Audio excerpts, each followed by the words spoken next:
Hi, ich bin Katrin von swissgermanonline.com und heute Abend habe ich einen Schweizerdeutschkurs. Kommst du auch? Wir lernen heute unter anderem, wie kann man sagen, dass man es nicht verstanden hat. Ich habe es nicht verstanden. Kannst du langsamer reden, bitte? Was meinst du? So Sachen und noch viel mehr lernen wir heute im Schweizerdeutschkurs am Abend am 8. Wenn du mehr möchtest wissen, dann geh auf meine Homepage swissgermanonline.com und schau, was unsere Offerte ist. Es würde mich freuen, dich heute am Abend zu sehen.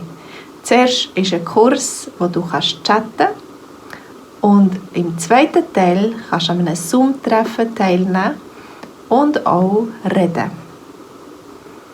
Üben. Wenn du willst. Das ist für Freiwillige, die möchten. Also, merci vielmals. Tschüss.